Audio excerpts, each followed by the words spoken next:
Hello বন্ধুরা, সবাই কেমন আছো? আশা করি ভালো আছো। আর্টস উইথ বিডি চ্যানেলে সকলকে স্বাগত জানাই এবং সেই সঙ্গে তোমাদের সকলকে শুভেচ্ছা ও ভালোবাসা জানিয়ে আজ আমার এই চ্যানেলে নতুন এক ইন্সপিরেশনমূলক স্পিচ বা মাধ্যমিক 2026 প্রিপারেশন সঙ্গে লক্ষ্যে অবিচল থেকো, এই যে হেডিং, এই হেডিংয়ের ওপরে বা প্রিপারেশান কীভাবে নিতে হয় সেই আলোচনা আজকে দ্বিতীয় পার্ট শুরু করব।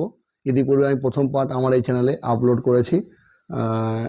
হয়তো কিছু ভুলভ্রান্তি থেকে থাকে, যদি ভুলভ্রান্তি থেকে থাকে তাহলে অবশ্যই কিন্তু কমেন্ট সেকশনে জানিও। চেষ্টা করব ভুলগুলো শুধরে নেওয়ার। তো যারা এখনও পর্যন্ত চ্যানেলটিকে সাবস্ক্রাইব করোনি তারা অবশ্যই চ্যানেলটিকে সাবস্ক্রাইব করে দিও, চ্যানেলটিকে বন্ধুদের মধ্যে শেয়ার করে দিও, বেশি বেশি করে লাইক কমেন্ট করতে থাকো। তাহলে আমরা কি হব না, আমরা আরও নতুন নতুন ভিডিও তৈরি করতে আরও উজ্জীবিত হব। তোমাদের চলার পথে সার্থকতাই আমাদের প্রচেষ্টা, অর্থাৎ তোমরা তোমাদের লক্ষ্যে অবিচল থেকো। যদি সফলতা পাও তাহলে আমাদের কর্ম প্রচেষ্টা আমাদের সফলতা বলে আমরা মনে করব। তো বন্ধুরা, মাধ্যমিক 26 প্রিপারেশন, সেই সঙ্গে টেস্ট পরীক্ষা যে 25 নভেম্বরে হতে চলেছে, যারা পরীক্ষা দেবে এবারে পরীক্ষার্থী, তারা ইতিপূর্বে আমার প্রথম ভিডিওটা দেখে যে প্রিপারেশন ও ইন্সপিরেশন কিছু বক্তব্য আমি ওখানে দিয়েছি বা কিছু কথা ওখানে বলেছি, হয়তো দু চারটে কথা একটু বড় বড় মনে হতে পারে, কিন্তু যেটা বলেছি বাস্তবে কিন্তু সেটা সত্যি কথাই।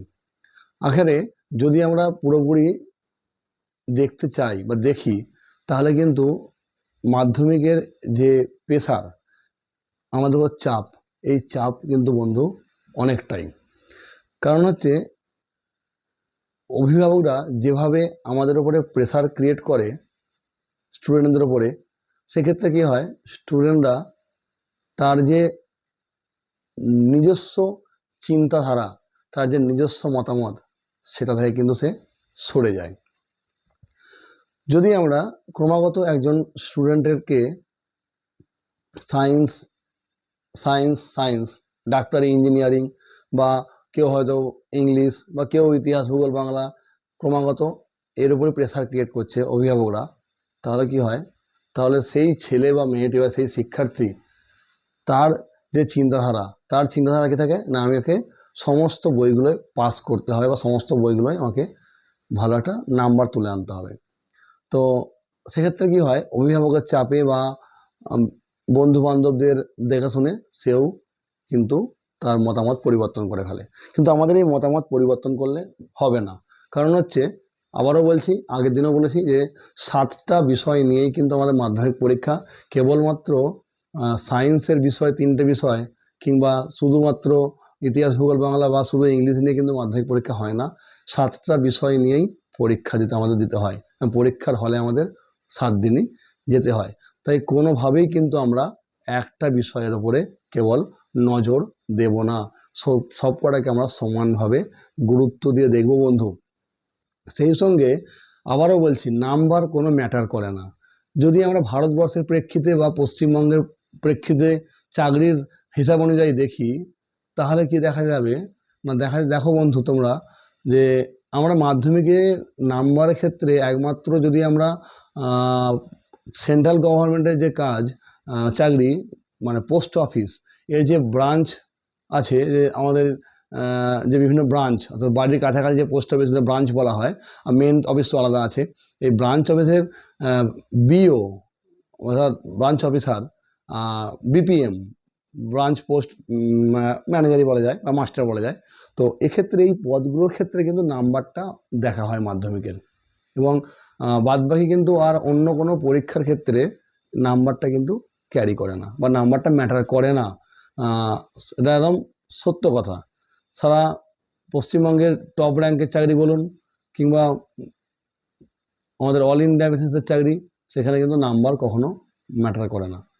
কেবল একটা পাস মার্ক হলেই আমাদের চলে থাকে বা আমাদের চলে যায়। বা কেউ যদি, কোনো ছেলে মেয়ে যদি ভাবে আমাকে এসএসসি জিডি, অর্থাৎ যেটা আমাদের পুলিশ লাইন বা আর্মি লাইন রয়েছে, সেদিকে যাব, সেক্ষেত্রেও কিন্তু নাম্বার খুব একটা ম্যাটার করে না, যে আমাকে 60% পেতেই হবে, আমাকে 80% পেতে হবে, স্টার মার্কস পেতেই হবে, 75% প্লাস পেতেই হবে, 85 90 প্লাস পেতেই হবে, সেক্ষেত্রে কিন্তু এগুলো কাজে লাগে না। কিন্তু আমি আবারও বলছি, ওই যে বললাম ব্রাঞ্চ পোস্ট অফিসের যে বিপিএম বিএম এইগুলোর যে কাজ, সেই কাজের ক্ষেত্রে সেন্ট্রাল গভর্নমেন্টের কাজের ক্ষেত্রে একমাত্র পোস্ট অফিসের এই কাজের ক্ষেত্রে নাম্বার ক্যারি করে বা নাম্বারটা ম্যাটার করে। কারণ ওখানে যে যত বেশি নাম্বার পায়, ওখানে নাম্বার দেখে কিন্তু সিলেকশন করা হয়। এখনও পর্যন্ত এই প্রথাটা ওখানে উঠে যায়নি বা পরীক্ষা পদ্ধতি ওখানে চালু হয়নি। ওখানে মাধ্যমিক লেভেলের নাম্বার দেখেই কিন্তু ওই বিপিএম আর বিএম যে পদ, সেই পদের ক্ষেত্রে নিয়োগ করা হয়ে থাকে। এবং জানো যে জেনারেল কাস্টের বা সাধারণ ক্যাটাগরি যারা প্রার্থী রয়েছে বা অসংরক্ষিত ক্যাটাগরিতে মধ্যে অনেকেই দেখা যায় ইউআর যে ক্যাটাগরি, সেই ক্যাটাগরির মধ্যে কি এসসি এসটি ওবিসি জেনারেল সবাই একসঙ্গে লড়াই করতে পারে। কিন্তু যারা জেনারেল শিক্ষার্থী, তার নাম্বারের যে হাই লেভেল, সেটা শুনলে একটু চমকে যাওয়ার মতোই। কারণ এই যে পদের চাকরির কথা বললাম, সেখানে কিন্তু 94-5 প্লাস পেলে তবে একটা চান্স হওয়ার সম্ভাবনা দেখা যায়। তাই সবাইয়ের ক্ষেত্রে মাথা ওরকম নয়, মাথা সমান নয়, সবার মেধা সমান নয়। তাই আমাদেরকেও বুঝতে হবে যে অতিরিক্ত প্রেসার দিয়ে যেন কোনোভাবেই আমাদের ছেলে মেয়ে রয়েছে, শিক্ষার্থী রয়েছে, তাদের মাথাটাকে যেন পরীক্ষার আগে কোনোভাবেই বিগড়ে না দেওয়া হয় বা তার চিন্তাধারা, তার মতামতকে পরিবর্তন পাল্টানো না হয়। এতে কি হয়, এতে অতিরিক্ত প্রেসার ক্রিয়েটের ফলে সে কিন্তু দেখবেন মুখ ফুটে কাউকে কিছু বলতে পারছে না। না আপনার ছেলে মেয়ে আপনাকে মুখ ফুটে বলতে পারছে, না তার যে প্রাইভেট টিউটর সেখানে বলতে পারছে, না তার বেস্ট ফ্রেন্ড সেখানে বলতে পারছে মুখ খুলে বা মন খুলে। সে নিজের মনের মধ্যে এই জিনিসটাকে ক্রমাগত চেপে চেপে রেখে রেখে আলটিমেটলি কী হয়, তার মস্তিষ্কের একটা দোলা চালন ঘটে যায় বা সে কী করবে বুঝে উঠতে পারে না।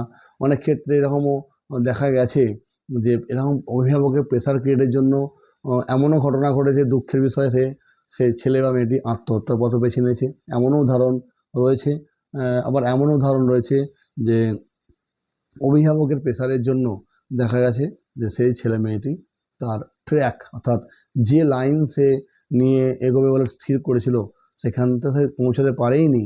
অতিরিক্ত বাবা মায়ের প্রেসারের জন্য বাবা মায়ের যে ঠিক করে দেওয়া লাইন, সেই লাইনেও সে কিন্তু পর্যাপ্ত ফলাফল করতে পারেনি। এবং বলবো না যে বাবা মায়ের অতিরিক্ত বা অভিভাবকের অতিরিক্ত প্রেসার সবটা খারাপ। এর অবশ্যই কিছুটা ভালো দিক রয়েছে আর অবশ্যই খারাপ দিক রয়েছে। আর প্রত্যেকটা জিনিসেরই কিন্তু খারাপ দিক ভালো দিক থেকে থাকে। আমাদের উপস্থিত বুদ্ধিকে কাজে লাগিয়ে আমাদের সঠিক জিনিসটাকে আমাদের গ্রহণ করতে হবে বন্ধু। ঠিক যেমন আমাদের হাতে এখন স্মার্টফোন চলে আসছে। আজকাল দেখা যায় প্রত্যেকের হাতেই স্মার্টফোন। তো আমরা স্মার্টফোনটাকে বেশি অকাজে ব্যবহার করে ফেলছি বন্ধু। অর্থাৎ সঠিক কাজে যদি ব্যবহার করি, তাহলে কিন্তু আমরা সেই স্মার্টফোন থেকেই আমরা অনেক কিছু জানতে পারি, আমাদের অনেক কিছু কাজে লাগতে পারে। পড়াশোনার কাজে স্মার্টফোনের ব্যবহার অপরিসীম, যদি আমরা সঠিকভাবে কাজে লাগাই। আর সেটাকে যদি আমরা নিয়ে অহেতুক উল্টো পাল্টা বা অকাজে ব্যবহার করি, তাহলে আমার পড়াশোনাটা ক্ষতিগ্রস্ত হবেই। সেই সঙ্গে কী হবে, সেই সঙ্গে আমার চিন্তাধারা, আমার মনস্তাত্ত্বিক পরিবর্তন সব কিছুই ঘটে যাবে। এবং তাই মোবাইল ঘাঁটা বা স্মার্টফোন ঘাঁটা বা ইন্টারনেট সার্চিং করা এর দিন কিন্তু চলে যাচ্ছে না বন্ধু। এর দিন আগামী দিন অনেক রয়েছে। ইন্টারনেট সার্চ করার রয়েছে, মোবাইল ফোন ঘাঁটার, কম্পিউটার ঘাঁটার, ল্যাপটপ ঘাঁটার দিন অনেক রয়েছে। কিন্তু সামনের যে কটা মাস, সেপ্টেম্বর, অক্টোবর, নভেম্বর, তার মধ্যে নভেম্বরে টেস্ট, সেপ্টেম্বরে পুজো, সেই সঙ্গে ডিসেম্বর, জানুয়ারি, হাতে এই কটা মাস হিসেব মতো সব কেটে কুটে যদি আমরা দেখি, হাতে 3 মাস রয়েছে, 90 দিন। তাই আমরা সঠিকভাবে যদি প্রিপারেশান না নিই, তাহলে কি হবে, আমরা আমাদের লক্ষ্য থেকে বিচ্যুত হয়ে যাব। বারে বারে তোমরা প্র্যাকটিস করতে থাকো, একই অঙ্ক বারে বারে প্র্যাকটিস করতে থাকো, একই রাইটিং প্র্যাকটিস করতে থাকো। নিয়ম বোঝো, কোন নিয়ম ফলো করে গ্রামারগুলো হচ্ছে, বাংলার ক্ষেত্রেও তাই বলবো, কোন নিয়ম ফলো করে ব্যাকরণগুলো হচ্ছে, সেগুলো বোঝার চেষ্টা করো। আমি চোখ বুজে 2 লাইন মুখস্থ করে ফেললাম আর ওটাকে গিয়ে আমি উগড়ে দিলাম খাতায় বা লিখে ফেললাম না দেখে, এটা কিন্তু প্রকৃত পড়া নয় বন্ধু। প্রকৃত পড়া হচ্ছে কি, বুঝে পড়ো। অর্থাৎ 2 লাইন মনে থাকে, 2 লাইন মনে থাকুক, সেটা কিন্তু বুঝে পড়ো। কখনোই কিন্তু চোখ বুজে যা লেখা আছে আনতে পারি মুখস্থ করে যেও না। বুঝে পড়লে কি হয়, বুঝে পড়লে কিন্তু আমাদের সেই জিনিসটা মনে থাকে, এবং আমরা পরীক্ষার হলে কোনো টপিকের ওপরে যাই প্রশ্ন দিই না কেন, আমি যদি ওই জিনিসটা ভালো করে বুঝে পড়ে যাই, তাহলে আমি ওই টপিকের ওপরে যাই প্রশ্ন দিক আমি বুঝে লিখতে পারবো।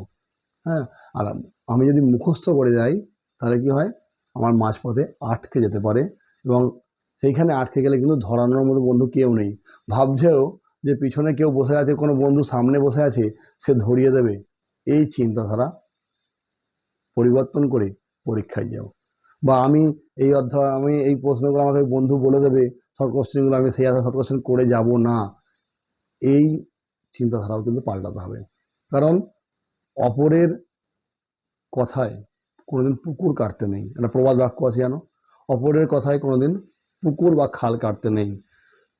এতে কি হয়, এতে নিজেরই অসুবিধা হয়। হয়তো দেখা গেল পরীক্ষার হলে মানে আগে যে বন্ধু তোমাকে আশ্বস্ত করেছিল যে সে শর্ট কোশ্চেনগুলো উত্তরগুলো তোমাকে বলবে, হয়তো দেখা গেল সিট এমনই রোটেশন করে ফেলা হয়েছে যে তোমার সেই বন্ধু তোমার পাশেই পড়লো না, কিংবা সে অপর ঘরে পড়ে গেল, কিংবা অন্য স্কুলের স্টুডেন্ট পড়েছে। অন্য স্কুলের স্টুডেন্ট পড়বেই স্বভাবতই, এক স্কুলের স্টুডেন্ট পরীক্ষা থাকে না, অন্য স্কুলে থাকে, সেক্ষেত্রে বন্ধু কি হবে? তাই কিন্তু আমাদের অবশ্যই নিজেকে যাচাই করে বারে বারে প্রিপারেশান নিয়ে বারে বারে পরীক্ষা দাও নিজেরা, ঘড়ি ধরে টাইম ধরে লিখতে থাকো, শর্ট কোশ্চেনগুলো বাড়ির কাউকে ধরতে থাকো, গ্রুপ স্টাডি করো, 4-5 জন বন্ধু মিলে গ্রুপ স্টাডি করতে থাকো। এতে গ্রুপ স্টাডি করলে কি হয়, গ্রুপ স্টাডি করলে পড়াটা অনেক বেশি মনে থাকে।